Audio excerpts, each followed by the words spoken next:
Que faisiez-vous avant de rejoindre Envia Cuisine? J'ai fait pas mal de choses dans ma carrière professionnelle qui commence à être longue maintenant, puisque j'avais 25 ans de carrière professionnelle derrière moi avant de rejoindre Envia. J'ai fait des choses vraiment différentes, dans des secteurs différents, mais avec toujours une ligne conductrice, le management et le service client.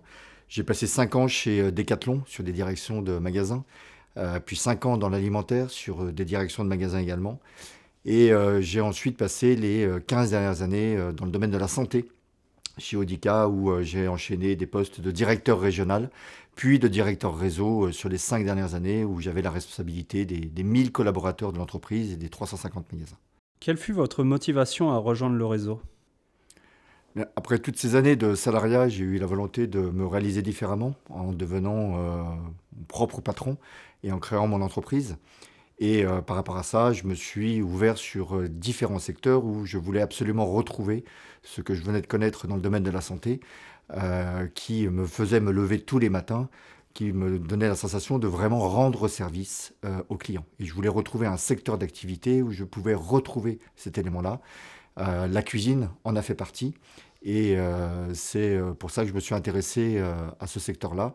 Et à l'intérieur de ce secteur-là, j'ai découvert Envia, qui m'a beaucoup intéressé par le positionnement qu'il pouvait y avoir, par les ambitions, par le dynamisme, des valeurs que j'ai pu retrouver dans les différentes entreprises, notamment Decathlon, qui m'a beaucoup marqué par ses valeurs d'entreprise, et puis par les hommes que j'ai pu rencontrer quand j'ai commencé à discuter avec eux. Et j'ai retrouvé un peu les mêmes valeurs chez Envia, l'esprit d'équipe, la convivialité et la transparence, l'honnêteté.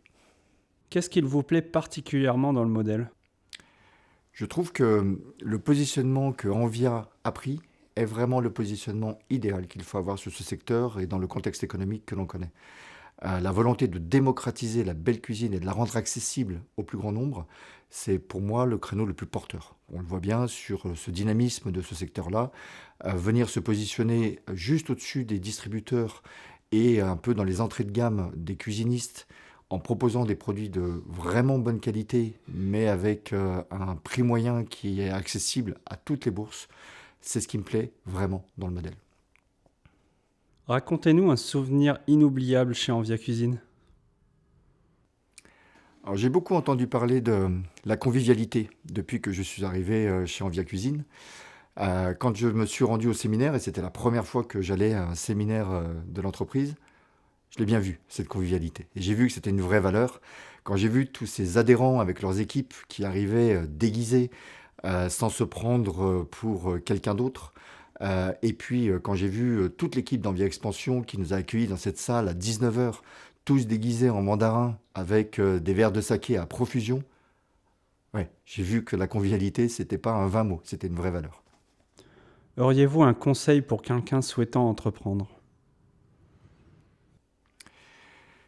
Quand on veut entreprendre, il faut vraiment s'armer de courage, de motivation, de dynamisme et d'abnégation parce que c'est pas toujours facile. Et pour autant, il faut toujours garder la pêche, le côté positif pour pouvoir emmener ses équipes et jamais perdre espoir. Donc vraiment, vas-y. C'est vraiment le meilleur conseil que je puisse te donner, c'est vas-y, saute le pas, allez-y avec beaucoup d'envie et de motivation et ça ne peut que marcher.